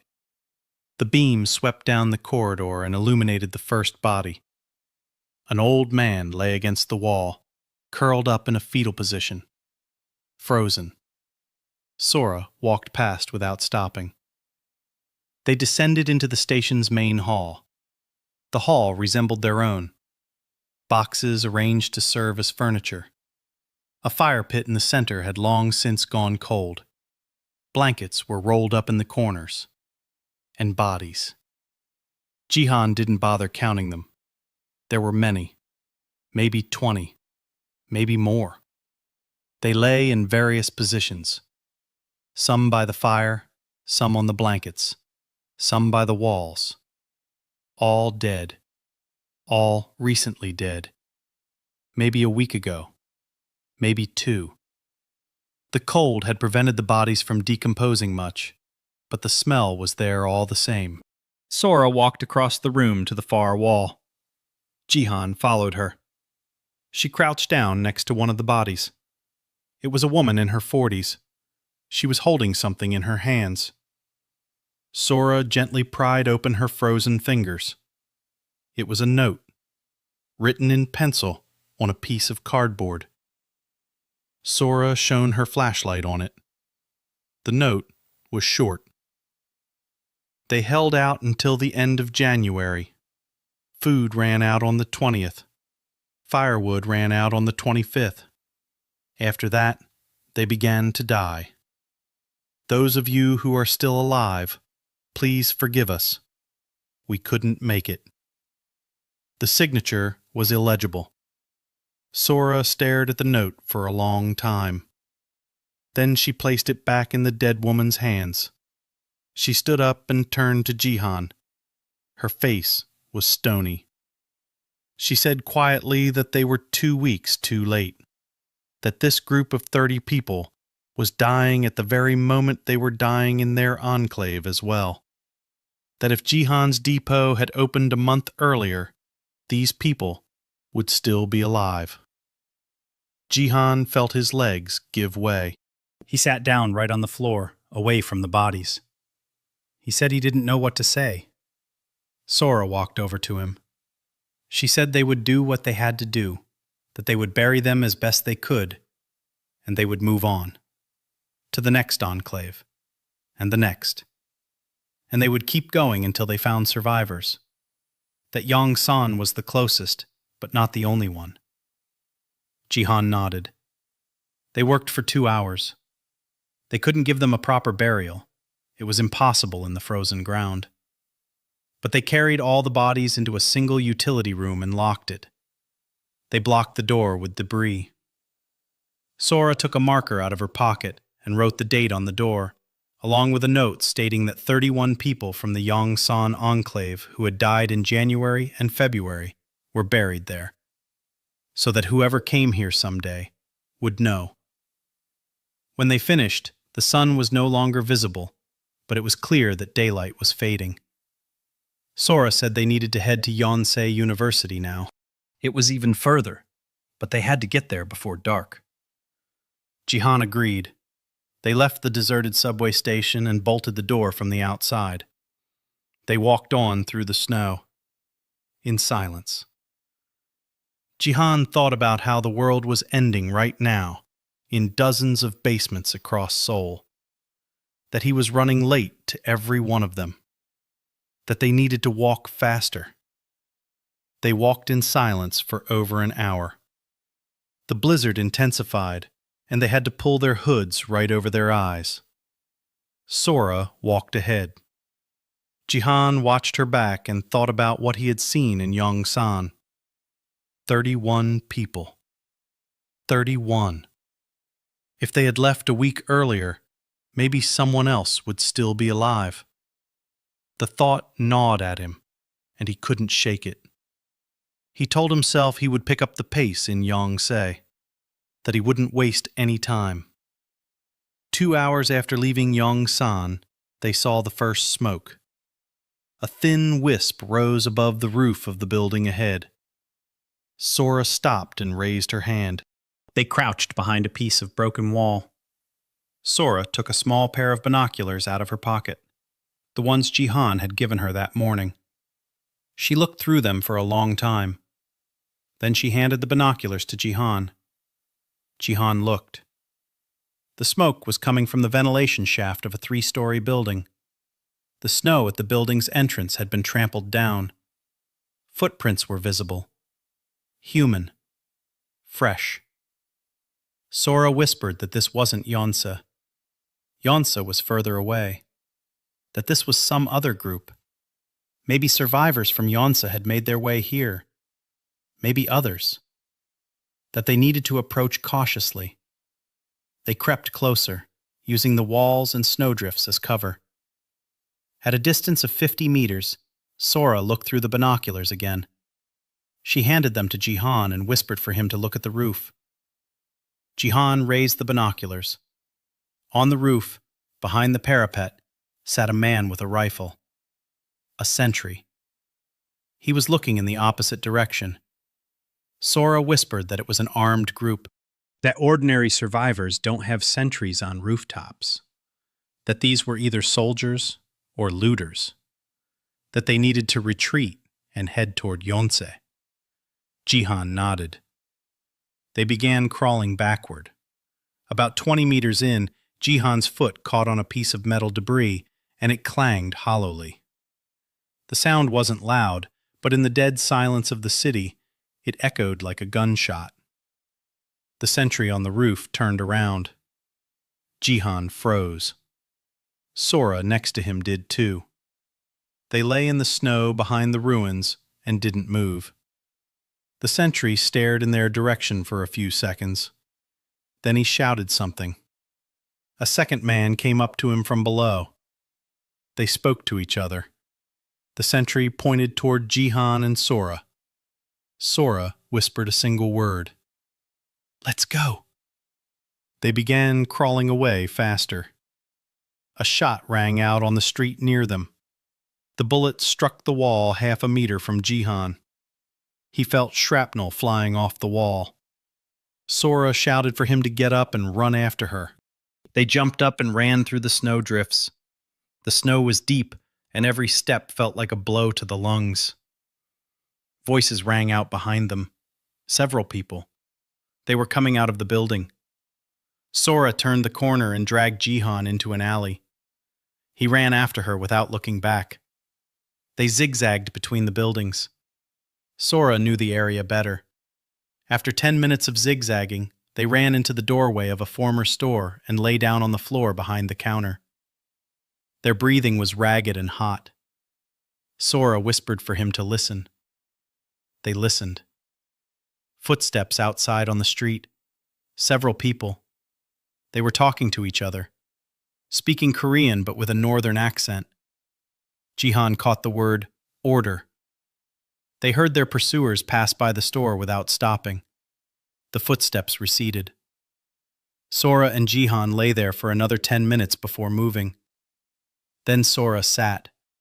She whispered that these were Ganguk's men, that the northern accent meant they were his people, from the former mercenary border guards who had defected to him after the collapse. That they worked in groups of 5 or 6 and patrolled the city in search of prey. That word of the food had already reached them, otherwise they wouldn't be here.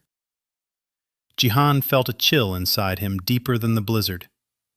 He asked Sora how that was possible, that the news couldn't have spread in just 2 days. Sora shook her head. She said that Ganguk controls half of the surviving enclaves in Seoul through fear and blackmail, that he has his ears everywhere. That surely someone from their enclave or from former enclaves she didn't know about had told someone, and that person had passed it on. that there were 43 people in their enclave, and among them there might be those who would want to bargain for a ration directly from Ganguk by telling him about the warehouse. Jihan didn't want to believe it. Sora saw it. She said she wasn't accusing anyone specifically, that this was simply reality, that in a world where people are dying of hunger, they do things they wouldn't do in a normal world, that they needed to return to the enclave as soon as possible, that Yonsa would have to wait, that they needed to secure their own people first. Jihan thought about it. The idea of returning now seemed right, but something inside him resisted. He told Sora that they would go to Yonsa first, that if there were dead people there too, they would return. If there were survivors, they would at least give them food and invite them to come. That he couldn't go back without finding out. Ra looked at him for a long time. Then she nodded. She said she understood. "Let's go," she said. They left the store through the back exit that Sora had noticed earlier. They wound their way through the courtyards for another hour. Yonsa was further west. By late evening, they reached the outskirts of the university campus. There stood the ruined shells of old buildings. Most were buried in snow up to the second floor. Sora said the survivors must be in the basements of the main academic building. That 3 years ago, a group of students and faculty had taken shelter there, which later became an enclave. That she'd been in contact with them about 6 months ago through messengers. That there had been 48 people there at the time. They approached the building from the east side. No footprints, no smoke. Sora frowned. She whispered that this was bad news again. They circled the building along the perimeter. No traces. No signs of life. Only on the north side did Sora notice a footprint, barely visible beneath the fresh snow. One. Old. Maybe a week ago. They approached the door leading to the basement. Sora knocked as agreed. Silence. She knocked again. And then a voice came from behind the door. Weak. Male. "Who's there?" Sora shouted that she was from the Samgakji enclave, that she'd come with a friend and some food, that they meant no harm. There was silence behind the door for about 30 seconds. Then the bolt scraped. The door opened. A man stood in the doorway, about 40 years old. His face was gaunt, skinny as a stick. He held an old pistol in a trembling hand. His eyes were like those of a starving animal. Not evil, but wild. He looked at Jihan and Sora and didn't believe them. He said they needed to come in quickly before he changed his mind. They went in. Behind the door was a long corridor leading downward. Homemade lamps made of fat smoldered along the walls. The air was stale and smelled of sickness. They followed the man deeper into the basement, and in the large room where they had descended, people were lying on the floor. Jihan counted. 18. 18 alive out of the 48 who had been there 6 months ago. Everyone was lying down. No one was standing except for the man who had let them in, and a woman sitting by a homemade stove trying to stoke it with the remaining kindling. Leaning against the wall, unburied because there was no one to bury them. The man with the pistol lowered his weapon. He said his name was Chang Du-soon, that he had been a professor of economics before, that now he was in charge here, that they would be finished in 3 days if not sooner, that they didn't believe Sora had come with food because no one had believed that for a long time. Sora took off her backpack. She pulled out a bag of rice, 2 cans of stew, crackers, and medicine. She placed it all in front of Chang Du-so.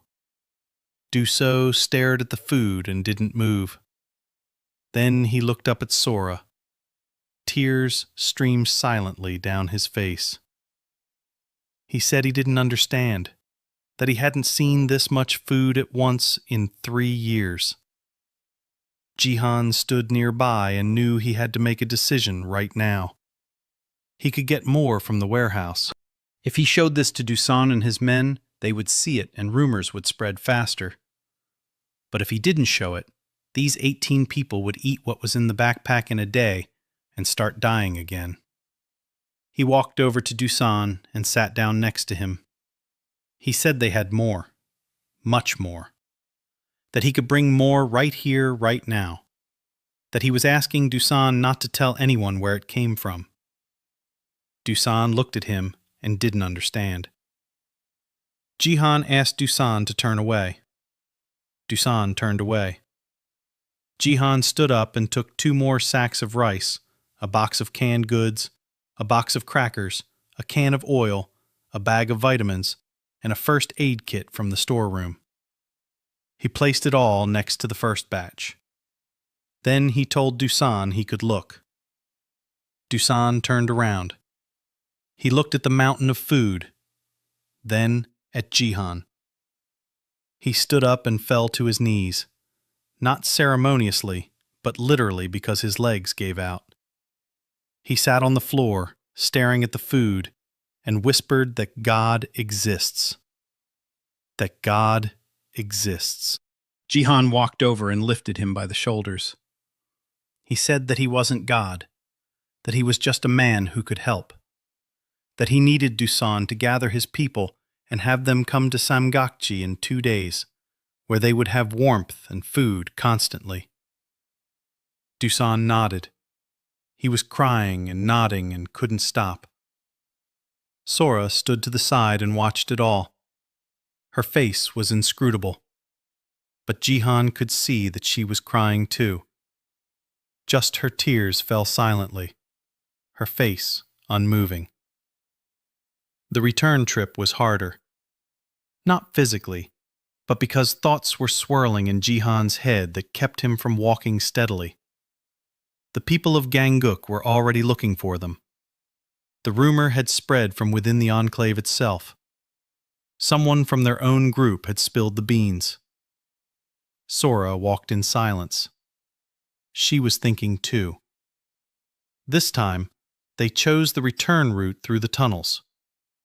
Sora decided that after encountering the patrol, they couldn't travel above ground. They descended into a collapsed subway exit in the Sangam district and found a passage into a side tunnel that led to an old line. The tunnels were half flooded with frozen water. The ice beneath their feet was slippery and uneven. They had to walk slowly. After 2 hours underground, they emerged in an area closer to their enclave. They climbed to the surface through a service exit that Sora knew from the old days. It was completely dark outside.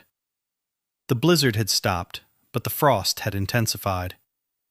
Jihan felt the air sting his lungs as he breathed in. They walked the last 1.5 miles to Samgakji on foot, hugging the houses. When they reached the entrance to their underground shelter, Sora stopped Jihan. She said quietly that she wanted to check the entrance before knocking. What if there was a traitor in their enclave?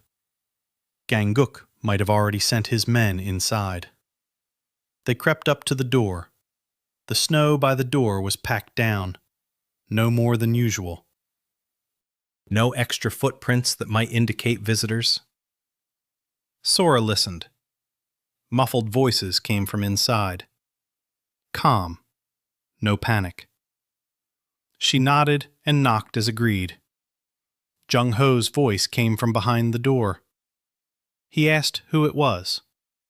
Sora identified herself. The door opened. Jung-ho looked at their frostbitten gray faces and helped them inside. He said everything was fine, that Da-hyun had started regular treatment and the 3 of them were feeling better, that Min-soo was helping with cleaning and washing the blankets, that Yuna had spent the whole day drawing little people in the margins of her notebook and signing them with their names. Jihan listened and tried to shift his focus from what he'd seen in Yongsan and Yonsei to what he had here. He took off his jacket and sat down on his box. Sora sat down next to him. She looked at Jun-ho and asked him directly, had anyone from the enclave approached him with talk about the warehouse? Had anyone tried to find out more than necessary? Jun-ho frowned. He thought for a moment. Then he said there had been one strange conversation with a guy named Baek Woo-jin, 28 years old. He'd come to the enclave 6 months ago from elsewhere and was quiet and worked while others talked. That yesterday he'd approached Jung-ho and asked where all the food was coming from. Not out of curiosity, but with a sense of urgency. When Jung-ho said it wasn't his business, Woo-jin asked about the stash in the print shop, where it was located, and who went there. Jung-ho brushed him off, and Woo-jin didn't approach him again. Sora nodded slowly. She asked where Woo-jin was now. Jun-ho said he was probably sleeping in the far corner. Sora stood up. She told Jihan they needed to talk. They stepped into the side corridor. Sora said quietly that Woo-jin was probably the one who leaked the information, that they needed to talk to him, not aggressively, but directly, to find out what he had passed on and to whom. Jihan agreed. They returned to the hall. Sora asked Jung-ho to call Woo-jin over. Jung-ho went and, a minute later, brought back a skinny guy with sunken cheeks and nervous eyes. Woo-jin saw Sora and Jihan and immediately realized something was wrong. He tried to smile, but it came out crooked. Sora asked him to come with them into the side corridor. He followed. They moved away from the others. Sora began to speak in a calm voice. She asked Woo-jin where he had come from when he joined their enclave 6 months ago. Woo-jin said from the Cheongno district, that his group had broken up there and he had headed east to look for someone. Sora nodded. She asked if he knew a man named Lee Gang-guk. Woo-jin flinched. Just slightly, but Sora noticed. She noticed, and Jihan noticed. Woo-jin said he'd heard the name like everyone else, that Gang-guk was the leader of the biggest gang in Seoul, that everyone had heard. Sora took a step closer. She said quietly that Woo-jin wasn't very good at lying, that she was a former police officer and could tell when someone was lying. And she asked directly, "Did Gang-guk send you here, or did you track him down later?" Woo-jin turned pale. He tried to answer but couldn't. He stood there staring at the floor. Then he raised his head. There was despair in his eyes. He said he had a mother, that his mother was alive and in one of the enclaves under Gang-guk's control. That Gang-guk held people like his mother hostage to keep his informants in line. That Woo-jin had been sent here 6 months ago as a scout. That for 6 months he had had nothing to report. That yesterday he had relayed information about the warehouse to the outside via a signal to the roof. That Gang-guk has several observation points around the city where he can see signals made with smoke or mirrors. That Woo-jin reported that an inexhaustible supply of food had appeared in Samgakji. Sora listened in silence. When Woo-jin finished, she stared at him for a long time. Then she asked why he was telling her this now. Woo-jin began to cry. He said he had seen Jae-ho's child yesterday, that he had seen Da-hyun working with him, that he had seen Jihan carrying Yoon in his arms, that he had remembered he was a human being, not Gang-guk's toy, that he could no longer do this, that he was ready to do anything to make amends. Jihan looked at Woo-jin and didn't know what to feel. If this had been his own enclave 3 months ago, he probably would have wanted Sora to shoot Woo-jin right there. But now he looked at this 28-year-old man with his mother held hostage by Gangguk and realized that Ujin was just as much a survivor as everyone else. He'd just been broken before the others. Sora asked another question.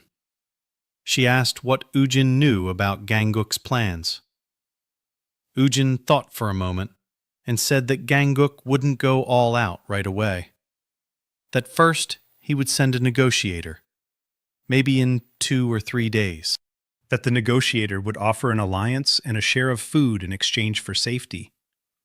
That if Jihan refused, an assault would come in a week or 2. That Gangguk had about 200 armed men. That he had 3 armored vehicles he'd kept from the early days. That he had plenty of ammunition. That he was holding about 500 unarmed survivors as a labor force. Sora listened and nodded. Every time Ujin mentioned a number, she nodded.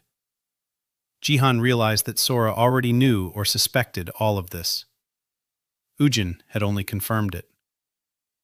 When Ujin finished, Sora asked him directly what he was going to do now. Ujin said he was ready for anything, that he was ready to die atoning. Sora shook her head. She said that a dead Ujin wouldn't atone for anything, that a living Ujin might still be useful, that they would figure out how to use his connection with Gangguk to their advantage, that for now he would remain in the enclave, but no more signals to the outside, that Jung Ho would keep an eye on him.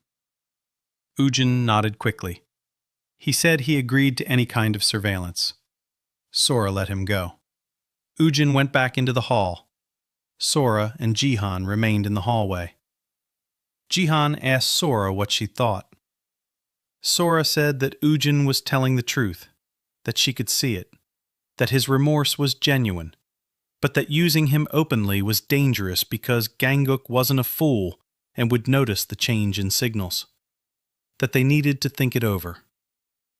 Jihan nodded. He sat down on the floor right in the hallway. Exhaustion washed over him. He told Sora they needed to sleep, that tomorrow they would be welcoming 18 new people from Yonsa, and at the same time preparing for a meeting with Gangguk's negotiator. That it would be a tough day. Sora agreed. She went to her corner. Jihan returned to his. Yuna was asleep. He lay down beside her. His head ached from all the thoughts. Yong-san is dead. Yonsa is alive, but barely. Gangguk's patrol. Ujin is a traitor, but a repentant one. And Ujin's mother is somewhere being held hostage. And Gangguk himself is preparing for...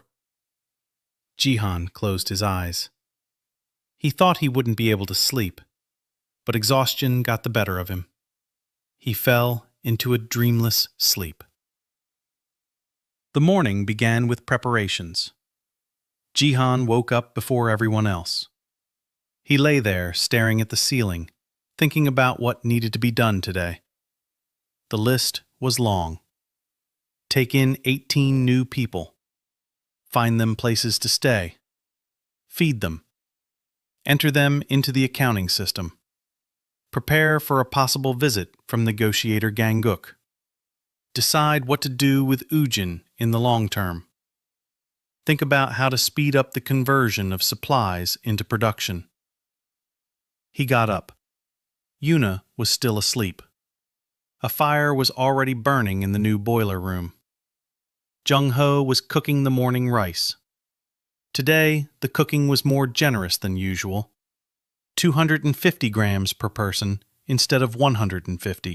Junho looked up when Jihan approached and nodded. They exchanged a silent greeting. Jihan went to the technical room next to the warehouse. He opened the door and stepped inside. When the door closed behind him, he stood in the center and looked at the stockpile. It was 1/100th, maybe 1,000th of what was in the warehouse. Just the visible part. He closed his eyes and turned to the inventory. The complete list unfolded in his mind. He began searching for what he had been thinking about for the past 2 days. The seed reserve. The inventory provided the answer. 500 tons of wheat seeds, 300 tons of rice seeds, 200 tons of corn seeds, vegetable seeds, potatoes, carrots, cabbage, onions, garlic, cucumbers, tomatoes, greens, the full set. Thousands of fruit tree seedlings, mycelium for cultivating button mushrooms and oyster mushrooms, 3,000 chicken eggs fertilized in an incubator, frozen pig embryos, frozen cow embryos, seed stock for fish farming. Jihan looked at this list and couldn't quite grasp it. This wasn't just a stockpile. It was the genetic reservoir of an entire civilization. Someone had gathered everything needed to restart humanity in one place. Not for a few years of survival, but for a new beginning. Whoever did this wasn't just preparing to survive a catastrophe. They were preparing to rebuild the world. Jihan left the warehouse with that thought. It changed everything. He wasn't just storing food. He was storing the future. He approached Jung Ho and asked him to call for Cho Do-jin, the old engineer. Do-jin arrived. He was about 60, a former engineer at a construction firm before the disaster. Strong hands and a slow, calm mind. Jihan asked him to come with him to the side corridor. They went out. Jihan told Do-jin that he needed to trust one more person, that he needed hands and a mind capable of figuring out how to do what he would ask, that it would be hard work, but important. Do-jin listened and didn't understand. Jihan sighed and spoke plainly. That he had the ability to retrieve things from the warm space, that the stash in the print shop was a legend, that in reality, the supply was inexhaustible, that this supply included seeds and equipment for greenhouses, that he wanted to start growing food right here in the subway so they wouldn't be completely dependent on ready-made supplies, that they needed to build greenhouses. Do-jin listened, and his expression, "Hey, true fan, want videos YouTube will never see? Join me on Patreon, link in description."